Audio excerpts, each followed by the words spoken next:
អ្វីដែលមិនធ្លាប់ជួបពីមុនមកជាមួយនឹងពិធីករដែលពោពេញដោយវោហារស័ព្ទ Top Game 60 វិនាទី We gon' turn it up ពួកគេជាយឹមយកឈ្នះដើម្បីទទួលនូវទឹកប្រាក់40លានរៀលបេក្ខជនរូបណាដែលជាម្ចាស់ទឹកប្រាក់ដ៏ច្រើនសន្ធឹកសន្ធាប់នេះនឹងមាននៅក្នុងកម្មវិធី1នាទីដើម្បីឈ្នះ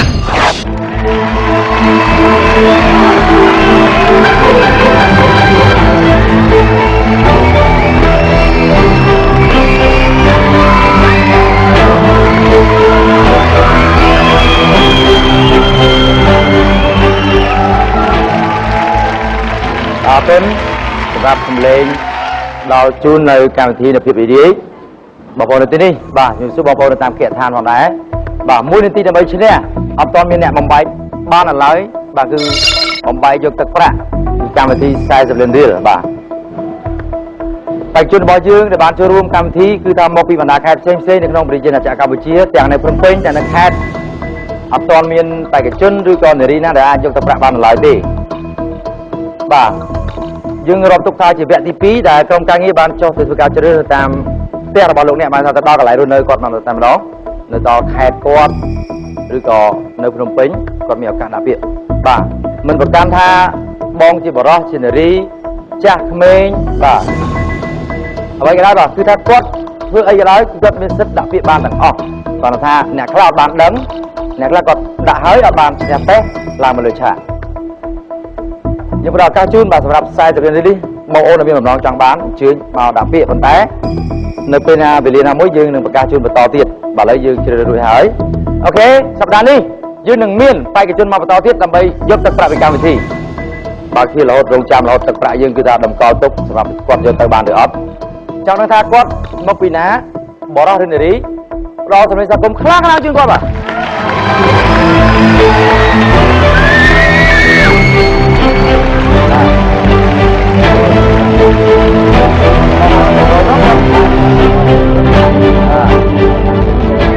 ទបាទអរគុណដែរបាទហូរគាត់ដល់គ្នាអរនៅពេញនៅខេត្តខ្ញុំនៅខេត្តតែខ្ញុំមករស់នៅភ្នំពេញបាទប៉ុន្តែការដែលជាប់តេស្តជាប់នៅណាជាប់ភ្នំពេញទេណោះបាទការដែលប្រឡងតេស្តហ្នឹងឈ្នះហ្គេមអីហ្គេមគប់ដែលខ្មៅចូលកៅមួយនាទីបានប៉ុន្មានក្នុងខ្ញុំនៅសល់46វិគប់បាន7ដែលខ្មៅទៅដល់នៅសល់46វិទៀតបាទខ្លាំងណាស់រៀនណាមានហាត់រៀនទេអត់ផងមកឆាយហ្នឹងទៅបាទខ្ញុំធ្លាប់មើលគេរៀបកៅអ្វីតែខ្ញុំមិនដែលឃើញកាក់ខ្មៅមិនដែលឃើញកខ្ញុំទៅដល់ឃើញសាកទៅជាប់ហ្មងណាអត់ទៅឥឡូវជំនាញហ្មងថាជំនាញក៏ថាបានយើងហាត់តែគេកៅយើងហាត់ได้យូរទៅបាទយូរហើយអានេះនៅខេត្តណាមកពីខេត្តហ្នឹងមកខេត្តណាដែរពុំឆ្នាំមិននៅពេញយូរនៅ7ឆ្នាំមកទៅអីមកធ្វើការមករៀនមកធ្វើការរៀនចប់ទី12ឥឡូវធ្វើការណាបាទរៀនបន្តទេធ្វើការដែរនៅជាងមួយបងអ្នកជំនាញបាទជាណាជាងនៅប៊ីកាដិនភ្នំពេញថ្មីអូថ្ងៃនេះគាត់ជាសិល្បករម្នាក់ដែរប៉ុន្តែមិនមានឱកាសបង្ហាញខ្លួនតាមទូទួលអត់ឲ្យឡើងជាងតាមទូទួលហើយធ្លាប់ប្រឡងអានេះ The Idol ចុះទៅចប់មិនយ៉ាងថាថតលាក់បាត់ហើយបាទឥឡូវមកប្រឡងនេះកុំឲ្យធ្លាក់យកទៅប្រាប់ជាងមកជាងកម្រិតណាបាត់ជាធ្លាក់មកមានប្រយោគណាឲ្យធ្លាក់និយាយទៅយកពួកនិស្សិតអូចឹងកម្មវិធីប្រឡងស៊ីសិនណាបាទណោះអត់អូខេឥឡូវចឹងយើងចង់ដឹងថាពេលដែលគាត់ប្រឡងហើយជួបជើងខ្លាំងច្រើនលើមកជួបម្នាក់ឯងមើលជាងបត់មើលបត់អីជាងបត់ហ្នឹងអ្នកជំនាញចឹងជាងគោកបានទេបានហ៎បត់អីមើលគេមើលគុំឆ្នាំងជាងបត់គុំឆ្នាំងហើយដាក់ស្នៃគ្រឿងដំបងហ៎បាទបងប្រុសគឺជាអ្នកចម្រៀងម្នាក់ដែរបាទទោះបីថាมันមាន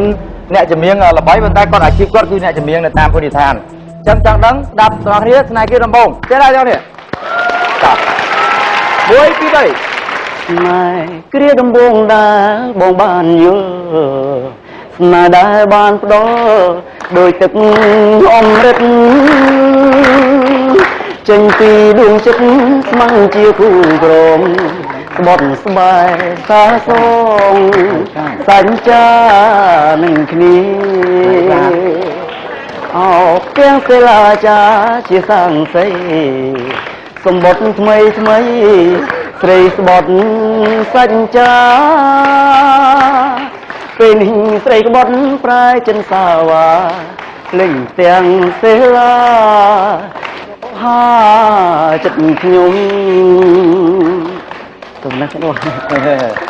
អត់ឡើយទេបងឡើយអូនដើរទួស្រីឲ្យមិញណាអូឲ្យសំដែងហ្នឹងបាទស្នេហ៍គេដំបងអត់ទេបានលើជ្រើបត់ហ្នឹងមកជាង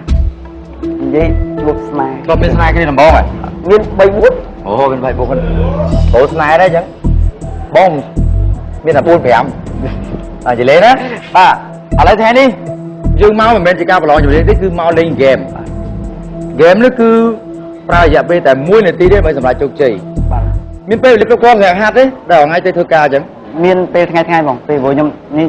ធ្វើការពេលយប់ចប់តែម៉ោងប៉ុន្មានម៉ោង2 ដង1ថ្ងៃឡើងភ្ញាក់ហាត់រហូតហ្មងបាទថ្ងៃណាស្វឹងម៉ោង3ស្វឹងទៀតបាទអូខេហាត់បានគ្រប់ពេលហ្គេមហ្នឹងបាននិយាយទៅខ្ញុំ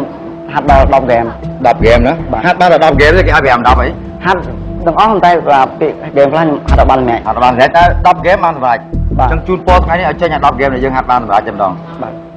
មានអ្នកលើកទឹកចិត្តមែនមានតែកាលណាគេថ្ងៃហ្នឹងទៅជាម៉េចគេទៅមកច្រើនណាស់តែគាត់ថាគាត់ជាប់វល់អស់ទៅមកបានតែ2នាក់មកច្រើនណាស់ជាប់រវល់ដូចនិយាយអត់និយាយមកបងបកាហ្នឹងបងកូនចដូនបាទសូមជើងខ្ញុំចូលទៀតហ្មងបាទគាត់អ្នកច្រៀងដែរមែនបាទមិញបងប្រាប់ឲ្យមកច្រៀងក្រោយជាមួយតែមកតិចទៀតខ្ញុំឲ្យគាត់ច្រៀងបទដើម្បីលើកទឹកចិត្តណាបានទេបងបាទនេះតិចទៀតឲ្យច្រៀងលើកទឹកចិត្តអ្នកច្រៀងអៀននេះបាទចាត់ទុកឲ្យឆាកច្រៀងចុះអូខេអរគុណបងចេញបងប្រុស10ហ្គេមដែលបងគិតថាប៉ាកែអញ្ចឹងសង្ឃឹមថាបាន$10000អត់50%តែឧទាហរណ៍សិនបាន$10000មែនបាទឈប់ច្រៀងហ្មងហ្នឹងឈប់ធ្វើខ្ញុំគេកើតមុខបោះខ្លួនឯងអូចង់ធ្វើតកាបាទយ៉ាតកាហាងលឿអត់ទេចាទេបាទ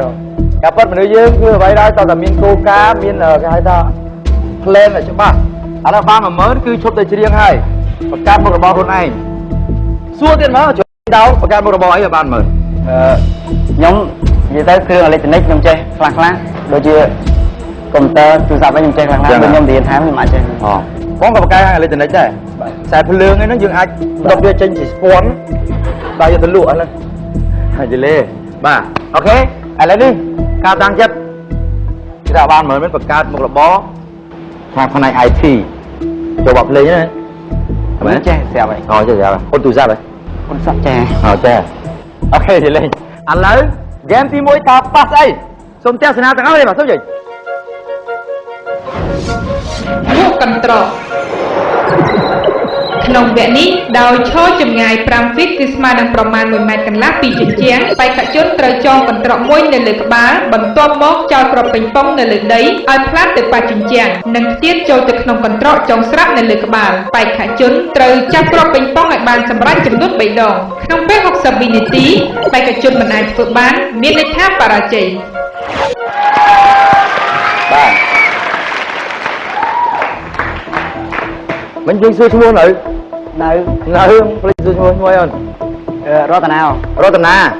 បាទជាអ្នកចម្រៀងឥឡូវនេះបងអូនចូលរួមលេងហ្គេមទី1នេះគឺតាមកន្លងមកមានបានហាត់ទេហាត់បានជោគជ័យអានេះណាបាទអូខេអញ្ចឹងមិនជាឧបសគ្គធំដុំទេបងអូនអញ្ចឹងហ្គេមទី1នេះគឺពណ៌សំណាងល្អ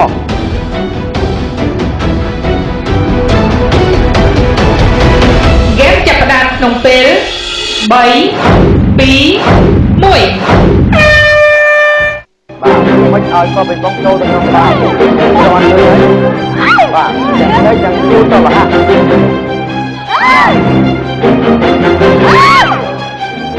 ពេលវេលាមិនស្អាតទេ